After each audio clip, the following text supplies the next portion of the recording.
Praise the Lord. आप सबको जय मसीह की। हम वचन में जाने से पहले परमेश्वर पिता के जोरदार तालियों से स्वागत करते हैं। हालेलुया।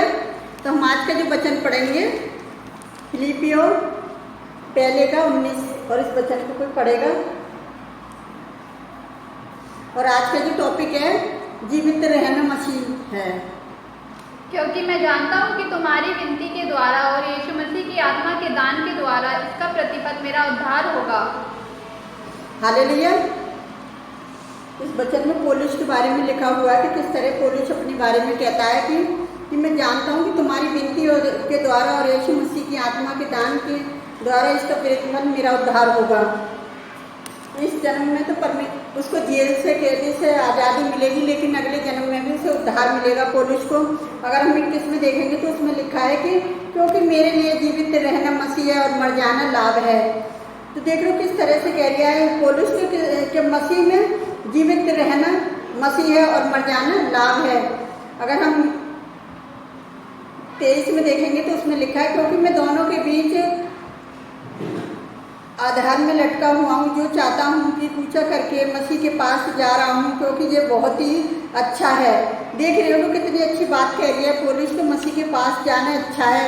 अगर हम रोमियो 8 के 28 में पढ़ेंगे तो उसमें लिखा है कि हम जानते हैं कि कैसे जो लोग परमेश्वर से प्रेम रखते हैं उनके लिए सब बातें मिलकर भलाई को ही उत्पन्न करती हैं, अतः उनके लिए जो उसकी इच्छा के अनुसार बुलाए हुए हैं। हालेलुया। अगले वचन में देखेंगे और प्रभु मुझे हर एक बुरे काम से छुड़ाएगा और अपने स्वर्ग राज्य में सुरक्षित पहुंचाएगा, और उसी की महिमा और युगायुग होती रहे। आमीन। तो परमेश्वर का वचन हमें यही बता दिया है कि परमेश्वर की जो भलाई के काम में जो हमें परमेश्वर अपनी सुरक्षा में किस तरह से हमें स्वर्गीय स्थानों में अपने राज्य में सुरक्षित पहुंचाएगा जब हम उसकी महिमा करेंगे और जब हम परमेश्वर के वचनों पर ध्यान देंगे। तो मेरे प्रिय भाई बहनों, मैं आपको एक गवाही बताना चाहती हूँ कि परमेश्वर तो हर समय लोगों के साथ भलाई करता है, और उसके जो लोग हैं वो जो प्रचारक हैं, जो प्रभु के दास आती हैं, वो तो हमेशा दूसरों का भलाई चाहते हैं। तो मैं आज आपको एक गवाही बताना चाहती हूँ कि लोगों के साथ कितनी भी भलाई कर लो, जो संसार के लोग ऐसे ही हैं।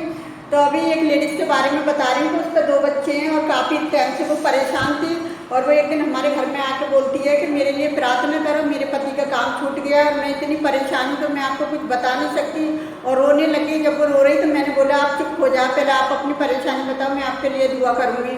जब उसने अपनी परेशानी बताई तो परमेश्वर का धन्यवाद करती हूँ कि परमेश्वर ने मेरी प्रार्थना का उत्तर दिया, और उस लेडीज़ के पति को जो काम नहीं चल रहा था उसका काम भी चलने लगा, और वो अपने जो बीमार थे उसके बच्चे वो भी ठीक हो गए। परमेश्वर की इतनी दया हुई इस पर, तो मैं परमेश्वर का धन्यवाद करती हूँ। और जब वो गवाही देने के लिए उसने गवाही देने के लिए कहा होगा हमारे घर पे आने के लिए, तो पता है क्या है, शैतान तो ताक में रहता है कि मैं कब किसको फाड़ खाऊँ।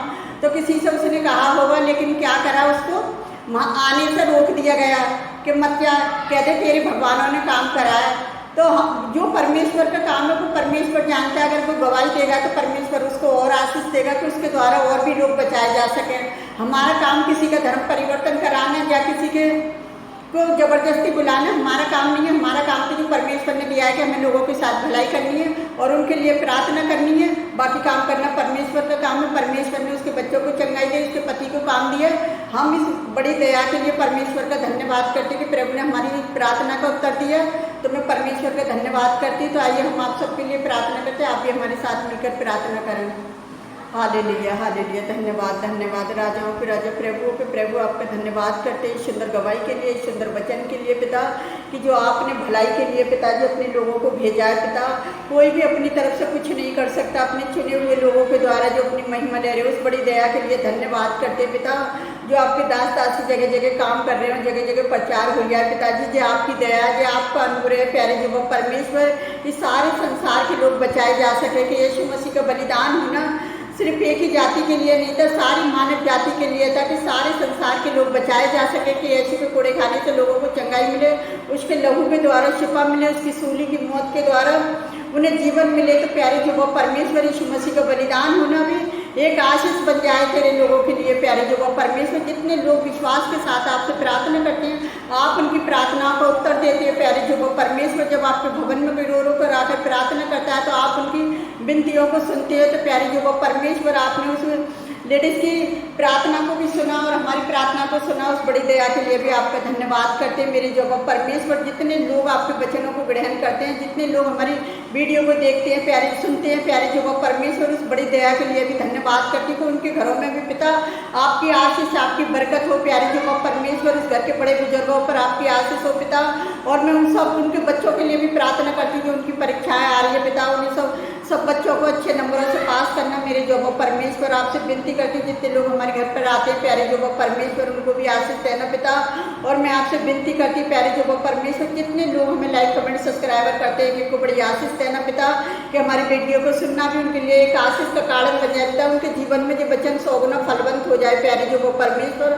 आपने हमारी छोटी सी प्रार्थना को सुना और कबूल किया है खुदावन, उसके लिए भी आपका धन्यवाद करती पिता। मैं सारा आदर महिमा आपको देती, सारी कमी घटियों को आपके चरणों में डालते पिता। हम जो भी मांगते हैं यीशु के सामर्थी नाम पर आमीन।